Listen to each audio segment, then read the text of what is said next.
शुरुआत इस बुलेटिन की बड़ी खबर के साथ, जहां आफताब का पॉलीग्राफ टेस्ट का आखिरी सेशन जारी है और पुलिस को लगातार चकमा दे रहा है आफताब। जेल में पूरी रात नहीं सोया, जांच में धोखा देने के लिए नहीं सो रहा आफताब। रात भर सेल के गेट पर बैठा रहा आफताब पूनावाला। पॉलीग्राफ टेस्ट का आखिरी सेशन जारी है। यह पॉलीग्राफ टेस्ट का तीसरा और आखिरी सेशन है, लेकिन आफताब बेहद ही शातिर। उसे पता है कि अगर वो सोएगा नहीं तो दिमाग को रेस्ट नहीं मिलेगा। ऐसे में पॉलीग्राफ टेस्ट या कोई भी दूसरा टेस्ट होगा तो मुश्किल आएगी। वो कोशिश कर रहा है कि ऐसी हरकतें करे जिससे वो बीमार हो जाए। जेल में खाना खाने से भी उसने इनकार कर दिया, लेकिन जब जेल प्रशासन ने खाना खाने को बार बार कहा तब उसने खाना खाया। हालांकि बीती रात वो सोया नहीं है।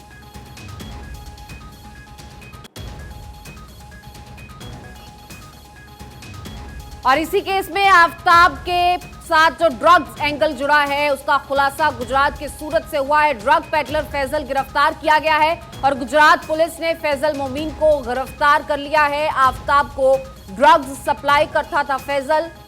आफताब फैजल के कॉल रिकॉर्ड्स पुलिस की तरफ से खंगाले जा रहे हैं। सूत्र बताते हैं फैजल का आफताब से करीबी रिश्ता था। फैजल मोमीन से पूछताछ करेगी अब दिल्ली की पुलिस, सूत्रों के हवाले से जानकारी मिल रही है। तो श्रद्धा मर्डर केस में लगातार नई परतें खुलती जा रही हैं।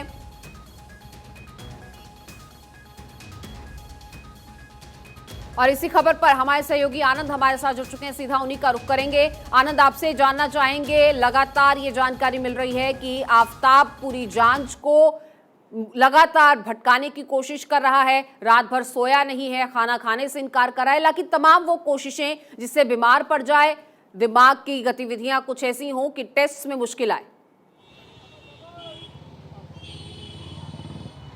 जी, आपने बिल्कुल सही कहा। आरोपी आफताब लगातार जांच को भटकाने की हर एक कोशिश कर रहा है, लेकिन इस वक्त की अपडेट क्या है पहले वो आपको बता दूं। इस वक्त हम एफएसएल लैब के सामने खड़े हैं। यही फॉरेंसिक साइंस लेबोरेटरी है जहां आफताब को लेकर आया गया है। कुछ देर पहले ही आफताब को लाया गया था, जिसके बाद उसको एक कमरे में अलग बैठाया गया था और कोशिश की जा रही थी उसकी बॉडी को रिलैक्स किया जा सके। रिलैक्स करने के बाद उसका पॉलीग्राफी टेस्ट शुरू हो चुका है। तो पॉलीग्राफी टेस्ट बताया जा रहा है रूम नंबर 28 में चल रहा है, जिसकी शुरुआत हो चुकी है। और आप आफताब से कई क्वेश्चन पूछे जा रहे हैं लगातार। ऐसे कई सवाल हैं जिसको दिल्ली पुलिस अभी तक ना पूछना चाह रही है, और ऐसे कई जवाब हैं जिसको दिल्ली पुलिस लगातार तैयारी कर रही है, पूछने की कोशिश कर रही है। तो उसको लेकर लगातार पॉलीग्राफी टेस्ट शुरू हो चुका है और पूछताछ की जा रही है। और आप इससे अंदाज़ा लगा सकते हैं कि आफताब इतना शातिर है कि उसने कभी कई कोशिश की है कि जाँच को लगातार भटकाया जा सके, जिसमें बताया जा रहा है कि तिहाड़ जेल में पिछली रात तो पूरी रात सोया नहीं, जिससे उसकी हेल्थ से रिलेटेड प्रॉब्लम हो जाए, और खाना खाने से भी इनकार कर रहा था। लेकिन जब तिहाड़ प्रशासन ने उसको समझाया तो उसके बाद उसने खाना खाया। तो आप समझ सकते हैं लगातार एक के बाद एक शातिरता तरीके से आफताब इसमें बिहेव कर रहा है, जिससे हर वो कोशिश जो पुलिस की हर वह कार्रवाई को रोका जा सके, या कहीं लगातार ऐसी कार्रवाई कर रहा है जिससे उसकी सेहत से लेकर तमाम ऐसी परेशानी हो सके, जिससे जेल से ट्रांसफर करके उसको मेडिकल तौर पर ले जाया जा सके। तो आप समझ सकते हैं उसकी शातिरता के क्या अंदाज़ा है। उसने पहले भी हर एक कोशिश की थी जिससे कि डीएनए मिटाया जा सके। आपको पहले ही पता है, हम बता चुके हैं, आपका चैनल भारत 24 लगातार दिखा रहा है कि आरोपी आफताब ने अपनी ही प्रेमिका श्रद्धा को काटने के बाद पूरे फ्लोर को एसिड से साफ किया था, जिससे उसके डीएनए ना मिल सके। तमाम ऐसी कोशिश की गई थी, जिसके बाद आप लगा सकते हैं कि उसका दिमाग कितना तेज रहा हो, कितने शातिर तरीके से वो चीज़ों को झेल रहा है, या कितने शातिर तरीके से इसको डॉच कर रहा है। इसको लेकर लगातार एफएसएल की टीम भी कोशिश कर रही है कि उसे पूछा जा सके, लेकिन आप उसको समझ सकते हैं कितना शातिर तरीके से जवाब दे रहा है। लोगों से हर वो कोशिश कर रहा है कि पुलिस की कार्रवाई को रोका जा सके या उसको डाइवर्ट किया जा सके, जिससे पुलिस के अभी तक जो हाथ खाली हैं वो खाली रह जाए, और जहां जो चीज़ आगे बढ़ सकती थी उसको रोका जा सके। जी आनंद, आपसे यहाँ ये भी समझना चाहेंगे, आज कहा जा रहा है कि पॉलीग्राफ टेस्ट का आखिरी सेशन है, लेकिन जिस तरह से आरोपी या अगर आफताब की बात करूं तो गुमराह किए जा रहा है, तो क्या वाकई में आज का ये सेशन आखिरी ही साबित होगा या इसके बाद भी जरूरत पड़ सकती है? अब तक की जांच में क्या कुछ सामने आ सका है? किन सवालों के जवाब में आफताब ने चुप्पी साधी और किन सवालों के जवाब में वो घुमाता नजर आया? जी, मैं आपको बता दूं, ऐसे कई सवाल पूछे जा रहे हैं। सबसे पहले पुलिस ने कोशिश की कि उसको नॉर्मल तरीके से बात की जा सके, तो उसमें सबसे पहले नॉर्मल सवाल पूछे गए, जिसमें से उसका नाम पूछा गया, उसके पिता का नाम पूछा गया, कहाँ से पढ़ा है, तमाम चीज़ें पूछी गई जो नॉर्मल आदमी सच ही बताता, तो उसके डाटा रिकॉर्ड कर लिए गए। उसके बाद लगातार धीरे धीरे क्वेश्चन पूछे गए श्रद्धा से कि आप उसे कैसे जानते हो, कहाँ से जानते हो, कितने दिन आपका रिलेशन था, मुंबई से दिल्ली क्यों आए, और कितने दिन दिल्ली में क्या क्या परेशानी हुई, और जब आप दोनों के बीच में झगड़ा होता था, झगड़ा किस कदर तक बढ़ जाता था। तो आप देख सकते हैं लगातार पुलिस ने कोशिश की है, जो डाटा उसने प्रॉपर सेव किया था था जो उसकी नॉर्मल क्वेश्चन पूछने के बाद और इन डाटा से मिलाया गया, तो कई जगह देखा गया कि वो बिल्कुल साथे तरीके से उस क्वेश्चन को डॉज करता जा रहा है। यहाँ कहीं इतने कूल माइंड से जवाब दे रहा है, जिसके बाद पुलिस भी हैरान है कि इस पॉलीग्राफी टेस्ट में कुछ क्यों नहीं निकल रहा है, जिसके चलते ही पुलिस को लगातार तीसरी बार, ये कहें थर्ड सेशन और हो सकता है ये आखिरी सेशन हो, लगातार पुलिस कोशिश कर रही है कि अपनी जांच को एक अंजाम दिया जा सके। अभी तक इस मामले में ऐसे कई चीज़ें हैं जो अब तक पुलिस के हाथ नहीं लगी, जिसके कारण आपको बता दूं पुलिस की जांच अब आगे बढ़ नहीं पा रही है। उसका रीज़न ये है कि अभी तक वेपन नहीं पकड़ा गया है, स्कल नहीं रिकवर किया गया है और ऐसी तमाम चीज़ें हैं जो अब तक पुलिस के जो मेन एविडेंस होते हैं, जब भी मामला कोर्ट में जाएगा तो उन एविडेंस की एक वैल्यू होती है, वो सारे एविडेंस अभी तक नादारत हैं, जिसको लेकर पुलिस भी समझ रही है कि अभी तक उनका हाथ पूरी तरह से खाली है और अगर ये केस ऐसे ही कोर्ट में जाता है तो आफ्ताब के लिए ज़्यादा मुसीबत का सामना नहीं करना पड़ेगा। जी चलिए आनंद, आप तो बने ही हुए हैं हमारे साथ, आप बने रहिए, लेकिन एक और एंगल इस पूरे मामले के साथ जुड़ता जा रहा है। संदीप शुक्ला उस पर हमारे साथ हैं। संदीप, आपसे समझना चाहेंगे इस केस में लगातार हो रही पूछताछ, लगातार हो रहे टेस्ट के बीच ड्रग्स का जो एंगल है वो भी जुड़ता जा रहा है, क्योंकि कई दोस्तों ने ऐसी गवाही दी है कि ये ड्रग एडिक्ट रहा है।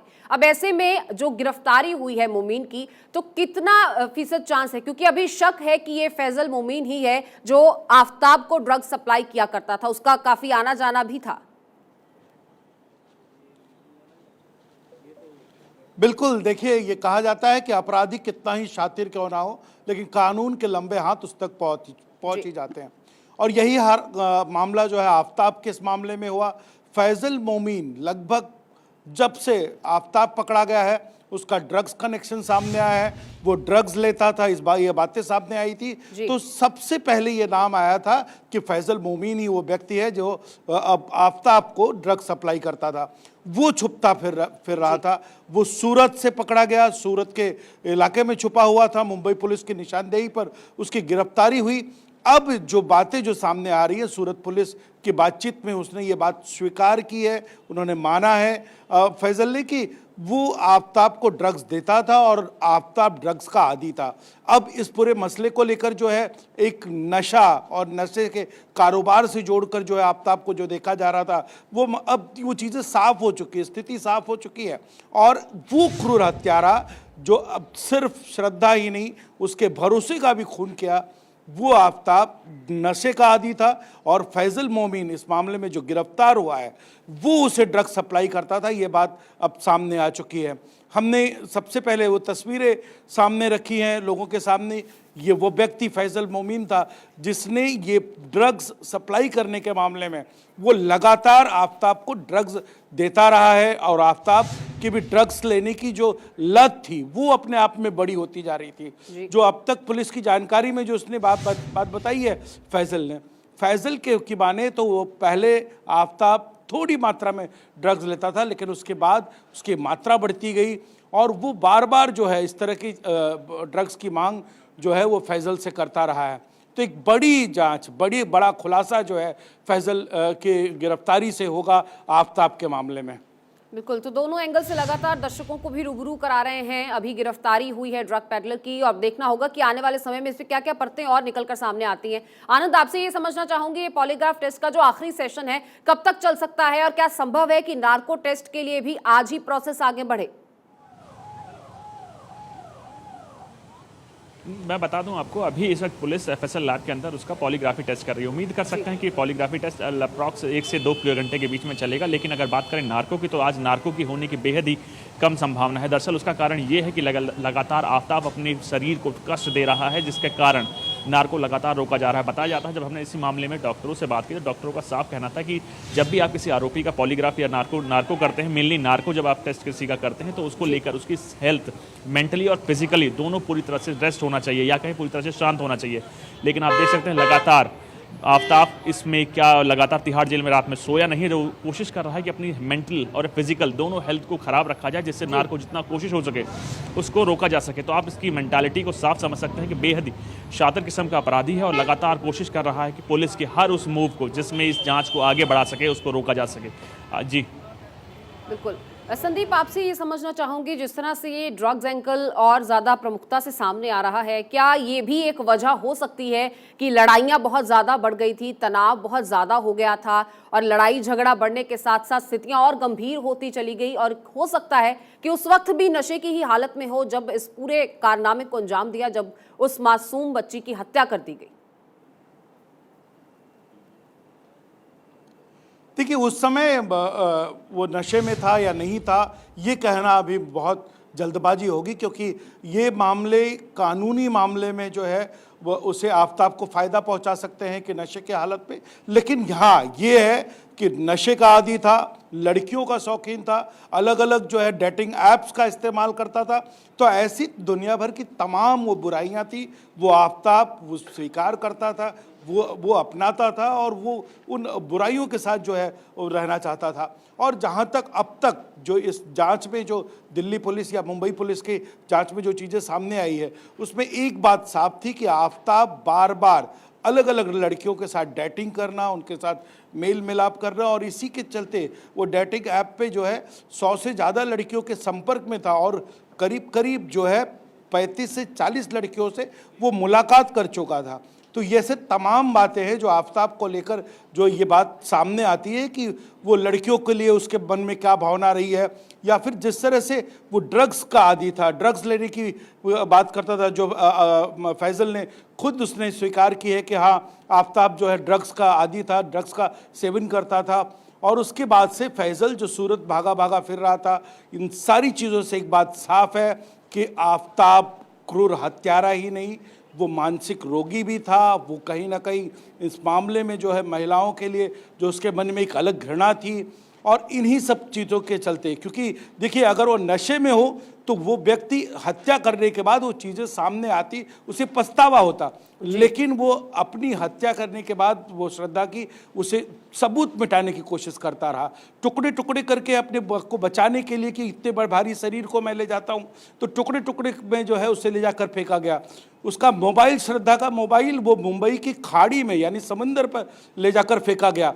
तो ये शातिर व्यक्ति ही करता है, और जो दिमागी तौर पर ठीक ठाक हो वो अपने सबूत नष्ट करने की कोशिश कर रहा था। अपने माता पिता यानी जो आफताब के साथ उस समय रह रहे थे, उनको जो है उन्होंने अपनी जगह हटवाई है गिरफ्तारी से कुछ दिन पहले। तो ये सारा का सारा मामला एक शातिर हत्यारे का है, और उसी शातिरी के तहत जो है आफताब ने ये सारी घटनाओं को अंजाम दिया है, जिसके चलते पुलिस उसकी पूछताछ कर रही है। आज भी जिस तरीके से अब अभी मेरे सहयोगी ने बताया कि आफताब बिल्कुल सहयोग नहीं कर रहा है, कि इस तरह की परिस्थितियां पैदा कर रहा है जिससे इंक्वायरी में जो है तकलीफ है। तो उसकी शातिरी ऐसा नहीं कि पहले ही, आज भी वो शातिर दिमाग जो है आफताब आज भी अपने खेल से बाज नहीं आ रहा है। बिल्कुल। आनंद, आपसे ये जानना चाहूंगी, अगर बात करें सवालों के जवाब की, तो कई ऐसे जवाब हैं जिनकी तलाश अभी भी जारी है, लेकिन वो कौन से सर्कमस्टांशियल एविडेंस हैं जिनकी तलाश अभी भी जारी है, वो कोई भी हो इस केस से जुड़ा हो, कौन कौन सी ऐसी चीजें हैं जो अभी भी पुलिस को नहीं मिली हैं और इस केस के लिए बहुत क्रूशियल वो हो सकती हैं साबित? जी, मैं आपको बता दूं, अगर आप बात करें कोर्ट की, तो कोर्ट हमेशा ही तथ्यों पर चलता है। जो पुलिस की चार्जशीट होती है उसके बाद ये सारा मामला कोर्ट में जाएगा, और कोर्ट अगर बात करें तो पूरी तरह से तथ्यों पर काम करता है, और जिसको भी सज़ा देनी है वो तथ्यों के आधार पर देते हैं। लेकिन अगर आप बात करें तो पूरी तरह से मामला खोखला ही है। बिल्कुल मैं लगातार हम लॉयर से बात कर रहे हैं, आफताब के लॉयर से बात कर रहे हैं और सरकारी लॉयर से बात कर रहे हैं। तो आफताब के लॉयर ने हमसे बात करने के दौरान साफ बताया कि अभी तक इस मामले में कोई भी सॉलिड प्रूफ नहीं आया। अगर बात करें सिर्फ एक लेटर के जो वसई पुलिस को लिखा गया था श्रद्धा के मामले में, जिसको कुछ 26 दिन बाद वापस ले लिया गया था, तो एक वही अभी तक का जो सॉलिड प्रूफ है वही है कि जो श्रद्धा ने पहले भी कंप्लेंट की थी, जिसमें उसने साफ बताया था कि ये मुझे मार के मेरे टुकड़े करके फेंक देगा।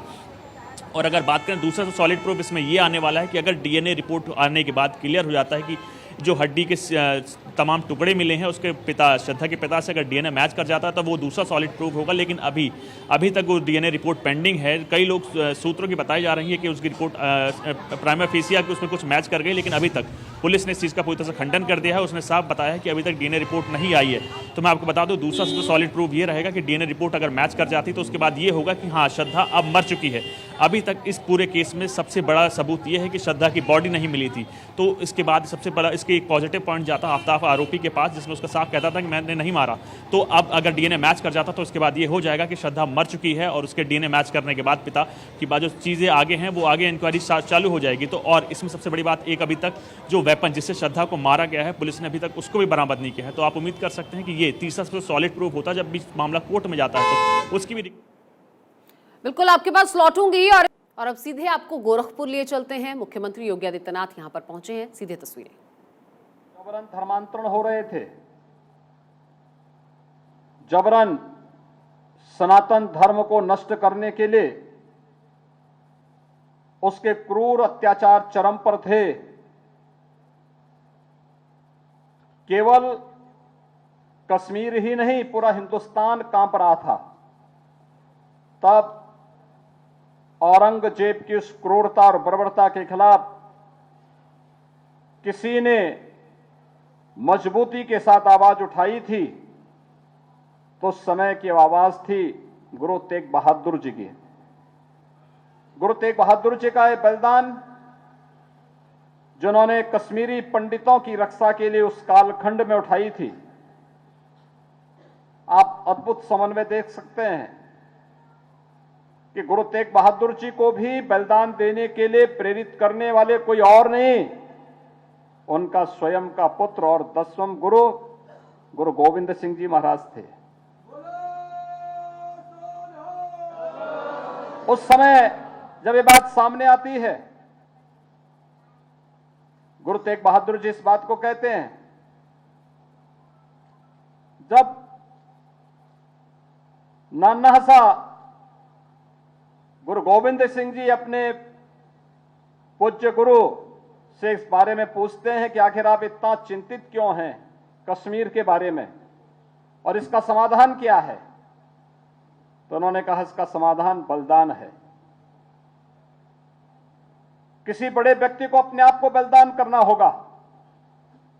तो गुरु गोविंद सिंह जी महाराज ने एक ही बात कही थी कि आपसे बड़ा कौन।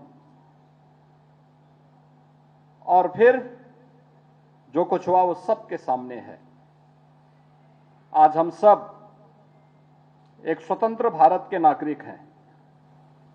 ये देश अपनी आजादी का अमृत महोत्सव मना रहा है, लेकिन हम सबको याद रखना होगा कि देश की आजादी का अमृत महोत्सव का यह उत्सव हम सबके लिए इसी त्याग और बलिदान की नींव पर खड़ा होकर के हमें प्राप्त हुआ है। उस कालखंड में जो त्याग और बलिदान की एक अमिट छाप सिख गुरुओं ने छोड़ी थी, वही आज एक नई प्रेरणा हम सबके लिए बनी हुई है। और यही कारण है, आप सबने इस बात को देखा होगा कि गुरु गोविंद सिंह जी के साहबजादों को एक प्रकार से समाज ने भुलासा दिया था, लेकिन आज देश के यशस्वी प्रधानमंत्री श्री नरेंद्र मोदी जी ने बाल दिवस के रूप में गुरु गोविंद सिंह जी महाराज के उन 4 साहबजादों के लिए, जिन्होंने उस कालखंड में उस बर्बर आतंकी और अत्याचारी सत्ता को चुनौती देते हुए अपने आप को बलिदान किया था, उनकी स्मृतियों को ताजा बनाए रखने के लिए आज पूरे देश के अंदर इस आयोजन को बड़ी श्रद्धा और सम्मान के साथ मनाने का कार्यक्रम चल रहा है। आज का अवसर हम सब के लिए गुरु तेग बहादुर जी महाराज के बलिदान से एक नई प्रेरणा प्राप्त करने का अवसर है। मैं इस अवसर पर आप सभी को इसी बात के लिए आह्वान करूंगा कि अपने पूर्वजों, अपने पूज्य गुरुओं, पूज्य संतों और महापुरुषों की प्रेरणा हम सबको सदैव आगे बढ़ने के लिए प्रेरित कर सके। इस विश्वास के साथ यहां पर मुझे प्रसन्नता है कि इतना प्रातःकालीन सत्र में भी मुझे 10 ही बजे बाहर निकलना था। मेरे सामने जब ये बात आई तो मैंने कहा बहुत दिनों से मैं जटाशंकर गुरुद्वारा जा भी नहीं पाया हूं, तो इसी बहाने कार्यक्रम में भी भाग ले लूंगा और गुरु महाराज के प्रति भी सम्मान का भाव व्यक्त करूंगा। आप सबके साथ इसी बहाने संवाद का एक अवसर भी प्राप्त हो जाएगा। आज मैं यहाँ पर आया हूँ, मैं इस अवसर पर गुरु तेग बहादुर जी महाराज के प्रति कोटि कोटि नमन करते हुए आप सबसे यही कहूँगा कि सिख गुरुओं की जो परंपरा है वह एक नई प्रेरणा प्रदान करती है देश और समाज को। हम उन सब का अनुसरण करें और अपने देश और अपने समाज को आगे बढ़ाने में अपना योगदान दें। इसी विश्वास के साथ मैं एक बार फिर से गुरु तेग बहादुर जी महाराज को उनके शहीदी दिवस के अवसर पर नमन करते हुए आप सब उनकी प्रेरणा और उनका आशीर्वाद आप सब पर बना रहे, यही कामना करता हूं। राजस्थान के बात करेंगे अब, जहां राजस्थान कांग्रेस में चल रही तनातनी पर कांग्रेस गंभीर होती हुई नजर आ रही है। कांग्रेस महासचिव ने कहा है कि संगठन सर्वोपरि है और इसकी मजबूती के लिए कठोर निर्णय लेने से भी पीछे नहीं हटेंगे। इसके लिए मुख्यमंत्री अशोक गहलोत और पूर्व उप मुख्यमंत्री सचिन पायलट के लिए समझौता कराना जाना है तो वो कराया जाएगा। बता दें कि इंदौर में भारत जोड़ो यात्रा को लेकर की गई एक प्रेस कॉन्फ्रेंस में कांग्रेस के राष्ट्रीय महासचिव और कम्युनिकेशन सेल के चीफ जयराम रमेश ने गहलोत और पायलट विवाद पर दोनों नेताओं के बीच मतभेद होने की बात स्वीकारते हुए ये बातें कही हैं। उन्होंने कहा कि राजस्थान के मामले में नेतृत्व के स्तर पर सोच विचार चल रहा है और बहुत जल्द संगठन को मजबूत करने वाला हल निकाला जाएगा।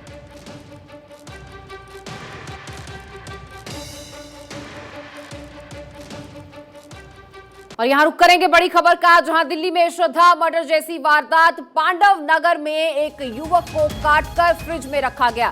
एक लड़के और लड़की ने दिया है वारदात को अंजाम। शव के टुकड़ों को ईस्ट दिल्ली इलाके में फेंका गया। आरोपी लड़का और लड़की फिलहाल गिरफ्तार हो चुके हैं।